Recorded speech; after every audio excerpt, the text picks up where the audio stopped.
What's going on, Port fans? Welcome back to another video on my channel, and today we're going to be doing Port Adelaide's 2022 bold predictions. Now I have about 5 or 6 for you today to go through and predict some wildly, probably inaccurate predictions for the year, but I'm putting them out there to see how we go. It hasn't been too successful in the past for bold predictions, but nonetheless these are just some statements that I considering of believing for 2022. So drop your boldest predictions for Port Adelaide in the comments below, and away we go. Let's get straight to it. This is my bold predictions for Port Adelaide this season. Right, I'm going to kick it off with number 1 on the list. Let's ease straight into it, and I'm going to go Willem Drew to make the All-Australian squad.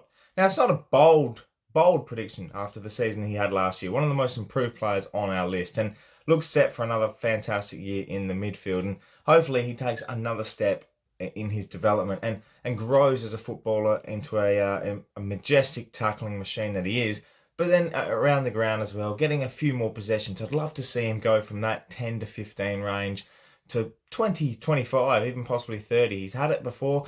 A little bit more time in the middle, I reckon he could do the job. He's a great one-on-one player, great tackler, and I also think he can hit the scoreboard a little bit more. He does do it on occasions, but if he can do it just a tad more, I reckon he'll become a pretty prolific midfielder for us, joining the likes of Wines, Boak and Butters in the middle as well. So another option for Willem Drew, but definitely I can see him improving on the radar. But yeah, you know what? I'm going to throw it out there. He'll be All-Australian this year. This one's probably not as wild as the first one, but one of my personal favourites, one of the blokes I've believed in from the start of his career, Karl Amon. Now I think Karl Amon will win the BNF in 2022. We saw the great performance he had last year, great asset he is across the wing, half forward, and now it looks to be getting a lot more midfield time in the centre. So for us to have so many options to run through that midfield battle and have a lot of rotations, Karl looks like he's going to get a lot more midfield time, and his percentage is going to go up, which means he's going to get more noticeable, which means as a midfielder, you're going to get more votes. And with his left foot and his crafty play and his silky skills,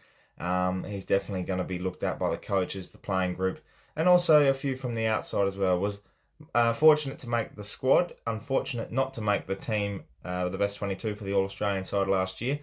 But I think that this year, once again, he can take that step further and, you know what, probably become one of our best players. Number 3. Now, this one probably isn't a bold prediction because he's such a talented kid. But I think this is more of an accurate prediction of what could happen at the end of the year. Unfortunate with his injuries last year, was looking great for another 2021 season. We couldn't get him at his best in that last part of the year just because of the constant niggles that he had. But this year's had a full pre-season. He's ready to go, and he's already bouncing off the walls at Alberton and into the practice matches we've already had. And that's Zach Butters. And my bold prediction, will be that he becomes Port Adelaide's number 1 midfielder at the end of 2022.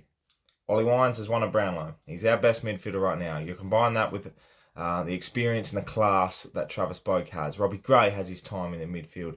And we've seen the development of Amon, Butters, who's had his development. We've had Rosie as well, Drew, as I mentioned. But I think Zach Butters is going to become our best midfielder. And his talent and his class and his skill and his smarts, his football smarts is just above the rest.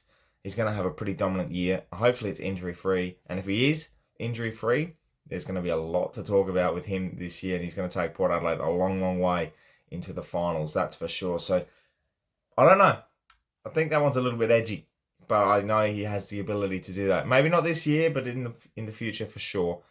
But yeah, you could see it happening in 2022. This one, we're going to the AFLW team, and Erin Phillips has been a fantastic player for the Adelaide Crows AFLW team. We know the history she has with the Port Adelaide family, the links, the rumours around, and you know what?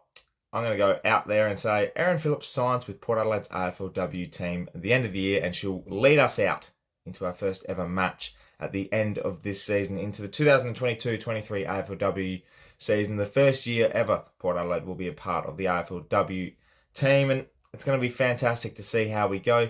We know the works are in place already to start up the program, and great leaders are already in place. We're looking at fantastic plans. We're going to have a full redevelopment of the club. Everything's positive.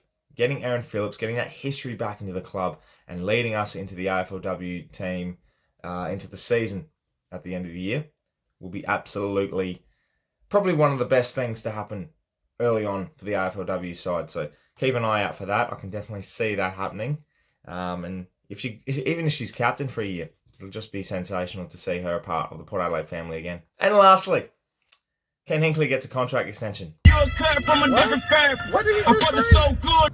Hold on, bro. Let me play that back. What the? Now, this is linked with another bold prediction. It's not to get the people stirring on the internet and all the Ken Hinkley goers and the blokes that want him, sacked. Understood. All your personal opinions. I'm just simply saying that he'll get a contract extension because we win the flag. And we know he's got an extension to the end of next year. He's got probably the minimum to make and win a prelim this year. Got to make a grand final. I've always said that if we make the grand final, we win the grand final. Like 2004, where we made it and we won it.